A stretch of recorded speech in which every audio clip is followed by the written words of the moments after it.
इससे पहले हमने डिमांड के फैक्टर्स जो उसे अफेक्ट करते हैं वो कर लिए हैं। आज की वीडियो में हम करने वाले हैं लॉ ऑफ डिमांड। इससे पिछली वाली वीडियो में हमने डिमांड क्या होती है, डिमांड के कितने टाइप्स होते हैं, उससे फैक्टर अफेक्ट करने वाले कितने फैक्टर्स होते हैं, वो सब कर लिया है। इस वीडियो में हम शुरुआत करेंगे लॉ ऑफ डिमांड से। ठीक है, लॉ ऑफ डिमांड हिंदी में इसे बोलते हैं मांग का नियम। मांग का नियम। ठीक है, अब देखो लॉ ऑफ डिमांड क्या है। लॉ ऑफ डिमांड कहता है कि जैसे जैसे प्राइस बढ़ेंगे किसी भी कमोडिटी के, उसकी डिमांड को हम क्यू से डिनोट करते हैं, पिछली वीडियो में मैंने बताया था। तो उसकी डिमांड क्या होगी, घट जाएगी। और अगर प्राइस घटते हैं तो डिमांड क्या होगी, बढ़ जाएगी। यही होता है लॉ ऑफ डिमांड। लेकिन ये कब होगा, जब अदर थिंग्स कांस्टेंट रहेंगी। अदर थिंग्स कांस्टेंट रहेंगी। हिंदी में बोलेंगे हम इसे अन्य बातें समान रहने पर। अन्य बातें समान रहने पर, यानी लॉ ऑफ डिमांड अप्लाई तो होता है, प्राइस बढ़ने पर डिमांड तो घटती है, लेकिन सारे फैक्टर्स जो हैं वो कांस्टेंट रहने चाहिए। जैसे मान लो आपकी इनकम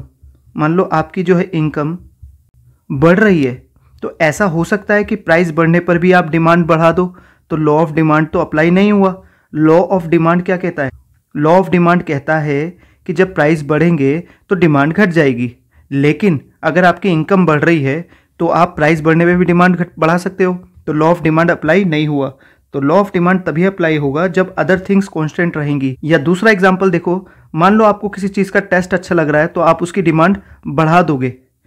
ठीक है, मान लो उसका प्राइस बढ़ रहा है, प्राइस बढ़ने पे भी आप उसकी डिमांड बढ़ा सकते हो अगर आपको उसका टेस्ट अच्छा लग रहा है। तो इसका मतलब यह है कि लॉ ऑफ डिमांड अप्लाई यहाँ पर नहीं हुआ। तो इसका मतलब लॉ ऑफ डिमांड तभी अप्लाई होगा जब अदर थिंग्स रिमेन कांस्टेंट होंगी या रहेंगी। तो इसके एक डेफिनेशन को पढ़ो कि other things being constant, when price of commodity rises quantity demand decreases, in contrast when price falls it's quantity demand increases. Hindi में भी ऐसे लिखेंगे, एक बार देखते हैं।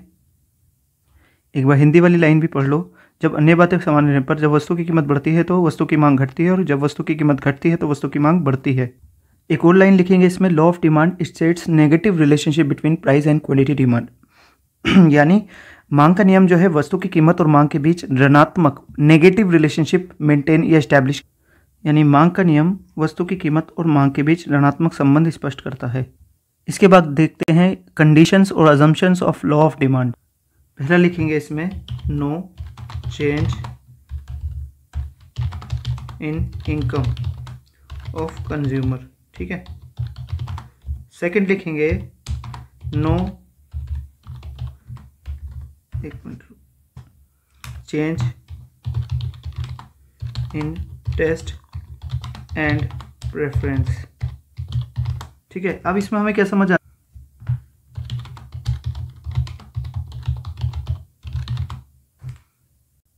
अब देखो हमने कंडीशंस लिखी है लॉ ऑफ डिमांड की कि लॉ ऑफ डिमांड तभी अप्लाई होगा जब no change in income of consumer, यानी कंज्यूमर की इनकम में, टेस्ट एंड प्रेफरेंस में कोई चेंज ना हो, प्राइस ऑफ रिलेटेड गुड्स में चेंज ना हो, future expectation, size of population, यानी जो हमने फैक्टर्स लिखे थे पिछले वाले अपने चैप्टर में, पिछले वाले पार्ट में जो फैक्टर्स लिखे थे डिमांड को अफेक्ट करने वाले, उनमें किसी में भी कोई चेंज नहीं होना चाहिए। अगर उनमें चेंज होगा तो लॉ ऑफ डिमांड जो कि कहता है कि प्राइस बढ़ेंगे तो डिमांड घटेगी और प्राइस घटेंगे तो डिमांड बढ़ेगी, वो अप्लाई नहीं होगा। यानी इन सब में कोई चेंज नहीं होगा, तभी हमारा लॉ ऑफ डिमांड अप्लाई होगा। अब हिंदी वालों के लिए क्या लिखेंगे, उपभोक्ता, इधर लिखते हैं उपभोक्ता की आय में कोई परिवर्तन नहीं। ठीक है, देखो हमने हिंदी में भी लिख लिया इसको कि उपभोक्ता की आय में कोई परिवर्तन ना हो, स्वाद रुचि में कोई परिवर्तन नहीं होना चाहिए, संबंधित वस्तु की कीमत में कोई परिवर्तन नहीं होना चाहिए, भविष्य संबंधित संभावना, जनसंख्या का आकार, आय का वितरण और फैशन, इन सब में कोई परिवर्तन नहीं होना चाहिए, तभी हमारा लॉ ऑफ डिमांड यानी मांग का नियम अप्लाई होगा। ठीक है, क्योंकि ये फैक्टर्स अगर चेंज हो गए तो ये वाला जो लॉ ऑफ डिमांड है, प्राइस बढ़ने पर डिमांड घटती है और प्राइस घटने पर डिमांड बढ़ती है, ये अप्लाई नहीं होगा। नेक्स्ट लाइन लिखेंगे हम, law of demand can be explained with the help of table and diagram. यानी हिंदी में क्या लिखेंगे हम कि मांग के नियम को चित्र और तालिका की सहायता से समझाया दर्शाया जा सकता है। मैं हिंदी में नहीं लिख रहा हूँ। अब देखिए लॉ ऑफ डिमांड क्या था हमारा कि प्राइस बढ़ेंगे तो डिमांड घट जाएगी और प्राइस घटेंगे तो डिमांड बढ़ जाएगी। इसे हम टेबल और डायग्राम की सहायता से समझाएंगे। तो तो देखो यहाँ हमने लिखा प्राइस और यहाँ लिखा क्वांटिटी डिमांड, ठीक है। डिमांड हिंदी में लिखेंगे, प्राइस की जगह कीमत लिख देंगे और क्वांटिटी डिमांड की जगह मांगी गई मात्रा। जब कीमत बढ़ती है तो मांग घटती है। जब कीमत प्राइस बढ़ रहा है 1 to 3 तो डिमांड घट रही है 3 to 1। तो हम डायग्राम बनाएंगे, इधर OX और इधर Y। इधर लेते हैं हम हमेशा क्वांटिटी डिमांड, ठीक है, और यहाँ क्या लेंगे प्राइस, और यहाँ लेंगे 1 2 3, इधर भी लेंगे 1 2 और 3। जब प्राइस 1 है तो डिमांड कितनी है 3, जब प्राइस 2 है तो डिमांड कितनी है 2, जब प्राइस 3 है तो डिमांड कितनी है 1। ये पॉइंट आ जाएंगे। इन तीनों पॉइंट्स को अगर हम मिलाएंगे तो हमें मिल जाएगा डिमांड कर्व। यानी हमने लॉ ऑफ डिमांड को एक्सप्लेन कर दिया with the help of table and diagram. अब एग्जाम पॉइंट ऑफ व्यू से हमें इसकी एक्सप्लेनेशन भी लिखनी पड़ जाती है कई बार, यानी हिंदी में क्या बोलते हैं एक्सप्लेनेशन को, व्याख्या, ठीक है। तो व्याख्या हम क्या लिखते हैं, अभी मैं व्याख्या नहीं लिखूंगा लेकिन आपको नोट्स जब दूंगा उसमें मिल जाएंगे। तो व्याख्या हम ये लिखते हैं कि दिए गए चित्र में in the above diagram quantity demand has been shown on X axis, यानी मांगी गई मात्रा को चित्र में एक्स एक्सिस पर दर्शाया गया है और कीमत को वाई एक्सिस पर दर्शाया गया है। जब कीमत 1 थी तो demand was 3 units and when price rises to 2 demand decrease, quantity demand decreases to 2। और इसी तरह लाइकवाइज ये पूरा लिख देंगे कि जब कीमत घट के बढ़ के 3 हो जाती है तो डिमांड घट के 1 हो जाती है। तो हम देख सकते हैं कि कीमत के बढ़ने से डिमांड घट रही है, तो यही लॉ ऑफ डिमांड है, मांग का नियम है, ठीक। इसके बाद हमारा नेक्स्ट टॉपिक आता है चेंज इन डिमांड, ठीक है। अब इसमें हम एक डायग्राम बनाएंगे, वो ध्यान से देखना।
देखो ये जो चेंज इन डिमांड है इसके दो टाइप्स है, चेंज इन क्वांटिटी डिमांड और चेंज इन डिमांड।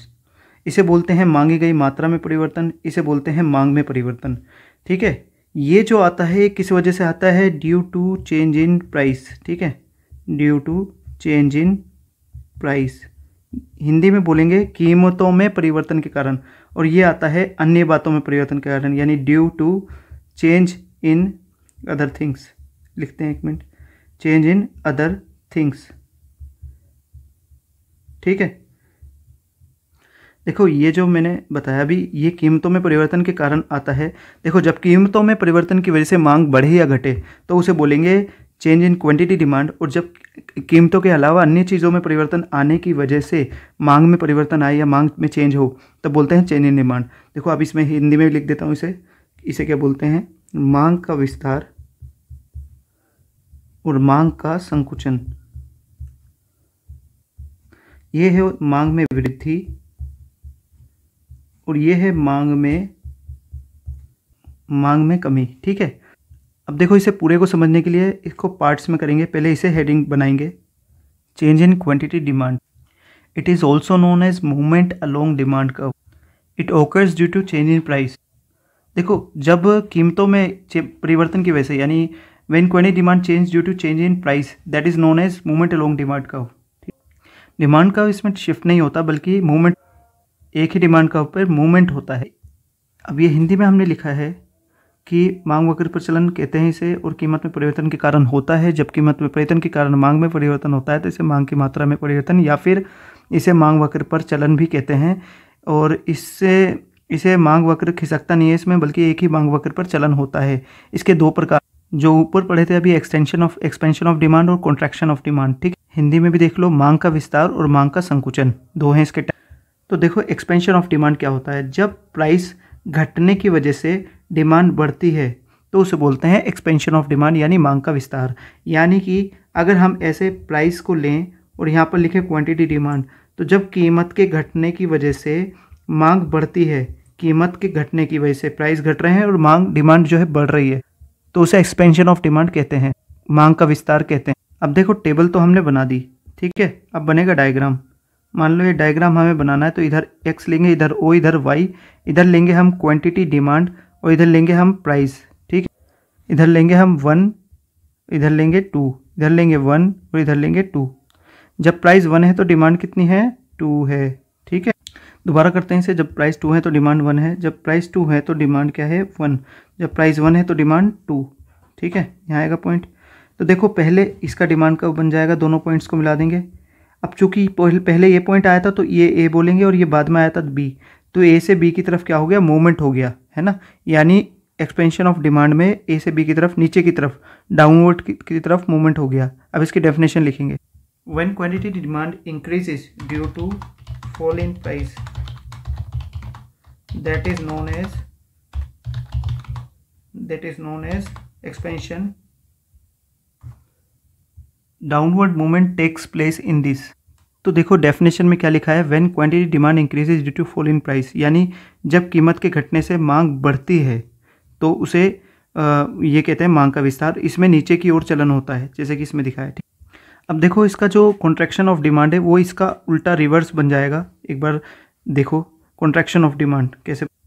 देखो हमने जो एक्सपेंशन ऑफ डिमांड में लिखा था कि व्हेन क्वांटिटी डिमांड इंक्रीजेज, इसमें हम लिखेंगे डिक्रीजेज, यानी जब कीमत के बढ़ने से डिमांड घट जाती है, कॉन्ट्रैक्ट हो जाती है, संकुचन हो जाता है, तो उसे बोलते हैं कॉन्ट्रैक्शन ऑफ डिमांड। और इसमें ऊपर की तरफ चलन होता है, जब कीमत के बढ़ने से मांग घटती है तो उसे मांग का संकुचन कहते हैं। इसका डायग्राम और टेबल कैसे बनाएंगे, इधर लेंगे हम मान लो प्राइस और इधर लेंगे क्वांटिटी डिमांड। ठीक है, शॉर्ट में जब कीमत के बढ़ने से, तो यहाँ एक मिनट, बढ़ने से मांग घटती है तो उसे मांग का संकुचन कहते हैं। डायग्राम बनाएंगे, इधर OXY ले लिया, इधर क्वांटिटी डिमांड और इधर प्राइस ले लिया, इधर 1, इधर 2, इधर 1, इधर 2। जब कीमत 1 है तो प्राइस कितना है, 2। जब कीमत 2 है तो प्राइस कितना है, 1। ठीक है, तो ये बन गया हमारा डिमांड का। ये पहले पॉइंट आया था तो ये ए और ये बाद में आया था तो बी, तो ए से बी की तरफ क्या हो रहा है, मूवमेंट हो रहा है, यानी अपवर्ड मूवमेंट हो रहा है, ऊपर की ओर चलन हो रहा है। अब देखो हमने ये वाला पार्ट समझ लिया और ये वाला पार्ट भी समझ लिया और ये वाला। अब हम चलते हैं इसकी तरफ। ठीक है, तो नेक्स्ट हेडिंग क्या होगी, चेंज इन डिमांड। पहली लाइन होगी इसमें, it is also known as shift in demand curve. ठीक है, आगे देखो इसमें लिखा है, it occurs due to change in other things, ये अन्य बातों में परिवर्तन की वजह से आता है। कौन कौन सी, such as income of consumer, taste and preference, future expectations, ETC। ठीक है, नाउ हम आगे लिखेंगे, when demand changes due to change in other things, then it is known as, that is non change in demand. Demand का इसमें shift होता है, demand का shifts in this, it has 2 types, increase in demand, decrease in demand. अब हिंदी में definition लिखते हैं, मांग में परिवर्तन की, इसे मांग वक्र का खिसकाव भी कहते हैं।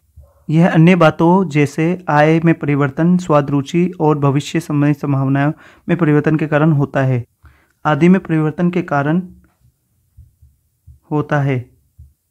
जब अन्य बातों में परिवर्तन के कारण मांग में परिवर्तन होता है तो उसे मांग वक्र का खिसकाव या मांग में परिवर्तन कहते हैं। इसमें मांग वक्र भी खिसकता है।